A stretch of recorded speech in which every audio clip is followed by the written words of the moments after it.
మళ్లీ రగులుకున్న BC reservation అక్కి ఇక ఉండలేము తగ్గి అంటున్నారు బీసీ సంఘాల నేతలు.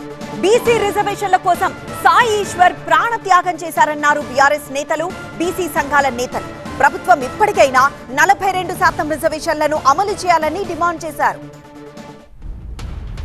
తెలంగాణ ప్రభుత్వం బీసీల గొంతు నొక్కుతోందన్నారు బీఆర్ఎస్ నేత తలసాని శ్రీనివాస్ యాదవ్. సికింద్రాబాద్ గాంధీ ఆసుపత్రిలో మృతి చెందిన సాయి ఈశ్వర్ కుటుంబ సభ్యులను పరామర్శించారు బీఆర్ఎస్ నేతలు. ప్రభుత్వం 42% బీసీ రిజర్వేషన్ ఇస్తామని, బడుగు బలహీన వర్గాల్లో లేని ఆశలు కల్పించారని మండిపడ్డారు తలసాని శ్రీనివాస్ యాదవ్. మేము అడిగేది ప్రజాస్వామ్య పద్ధతులు, మాకు హక్కుగా మాకు రైటుగా రావాల్సినటువంటిది అడుగుతున్నామే తప్ప ఇవన్నీ ఆస్తిలో మేము ఏమని అడుగుతలే. మాకు రైట్ రాయల్గా రావాల్సినటువంటి హక్కు ఎవరు చెప్పింది 42% రిజర్వేషన్ ఏమని చెప్పి. ఆ రోజుల్లో మీరే కామారెడ్డి డిక్లరేషన్ పెట్టి పక్క రాష్ట్ర ముఖ్యమంత్రిని తీసుకొచ్చి మమ్మల్ని అందరినీ మభ్యపెట్టి బీసీ రిజర్వేషన్లపై పోరాడేందుకు పార్టీలు, బీసీ సంఘాలు ఉన్నాయన్న తలసాని యువత తొందరపడద్దన్నారు. తప్పకుండా రాష్ట్రంలో ఉన్నటువంటి బీసీ బిడ్డలారా, మీరు దయచేసి ఆత్మహత్యలు కాదు, ఎమోషన్కు లోను కావద్దు. మీ పక్షాన సంఘాలు ఉన్నాయి కొట్లాడడానికి. రాజకీయ నాయకులుగా మేము ఉన్నాం. మేము ఎట్టి పరిస్థితుల్లో ఈ ప్రభుత్వాలను వదిలిపెట్టాం.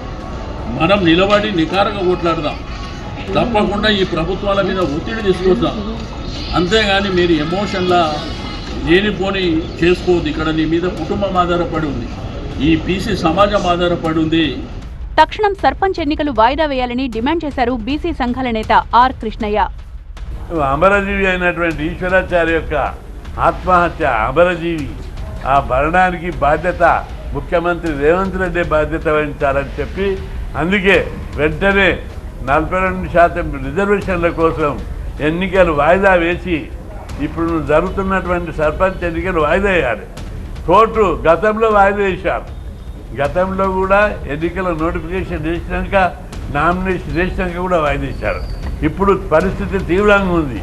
ఇంకా గ్రామాలలో తీవ్ర ఉద్రిక్తతలు వచ్చే ప్రమాదం ఉంది. పరిస్థితి వాతావరణం ఏర్పడ్డది.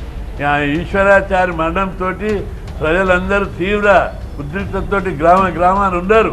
కాబట్టి ప్రభుత్వం వెంటనే దీని మీద స్పందించి ఎన్నికల వాయిదా వేసి 42% రిజర్వేషన్లు బీసీలకు అమలు చేయాలని, లేని పక్షంలో ఇంకా తెలంగాణ ఉద్యమం కంటే తీవ్ర స్థాయిలో ఈ ఉద్యమం ముందుకు వస్తుంది.